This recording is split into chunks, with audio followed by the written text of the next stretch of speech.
पूर्णांक या इंटीजर्स। पूर्णांक संख्याएं ऐसी संख्याएं हैं जिन्हें व्यक्त करने के लिए किसी भिन्न की आवश्यकता नहीं होती है। पूर्णांक दो शब्दों से मिलकर बना है, पूर्ण और अंक।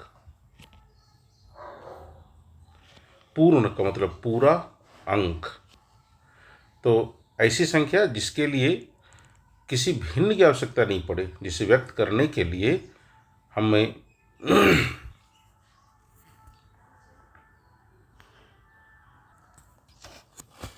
पूर्णांक या इंटीजर्स।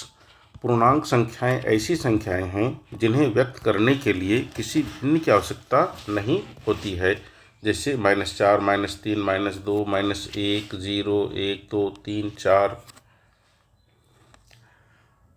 पूर्णांक दो शब्दों से मिलकर बना है, पूर्ण और अंक।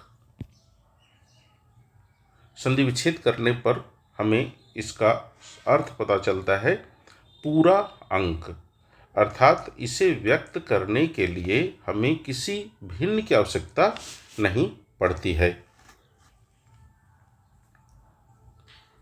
पूर्णांक दो प्रकार के होते हैं, धनात्मक पूर्णांक और ऋणात्मक पूर्णांक। शून्य से बड़े पूर्णांक को धनात्मक पूर्णांक कहा जाता है, जैसे 1, 2, 3, 4, 5।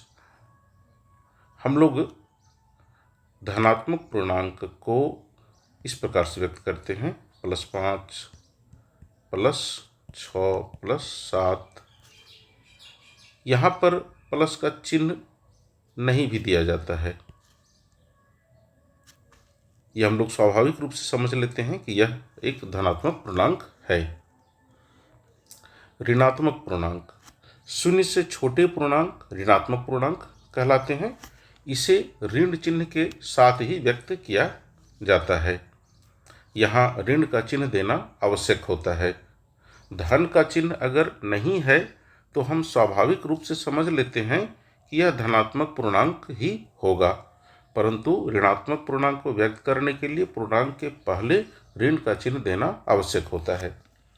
शून्य न तो धनात्मक पूर्णांक होता है न तो ऋणात्मक पूर्णांक, इसलिए हम लोग शून्य के पहले न तो धन का चिन्ह देते हैं न ही ऋण का चिन्ह देते हैं।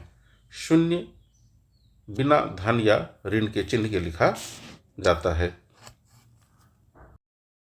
संख्या रेखा पर पूर्णांक। संख्या रेखा पर धनात्मक पूर्णांक को शून्य के दाईं ओर तथा ऋणात्मक पूर्णांक को शून्य के बाईं ओर रखा जाता है। संख्या रेखा का जो नियम है उसके अनुसार किसी भी संख्या के दाईं ओर की संख्या बड़ी होती है और बाईं ओर की संख्या छोटी होती है। हम लोग इसे एक उदाहरण से समझते हैं। जैसे -4 के दाईं ओर -3, -2, -1, 0, 1, 2 है। इसका अर्थ हुआ कि -3, -2, -1, 0, 1, 2, 3, 4 ये सभी संख्याएं -4 से बड़ी हैं, जबकि -5, -6, -7, -8 इस प्रकार की सभी संख्याएं -4 से छोटी हैं।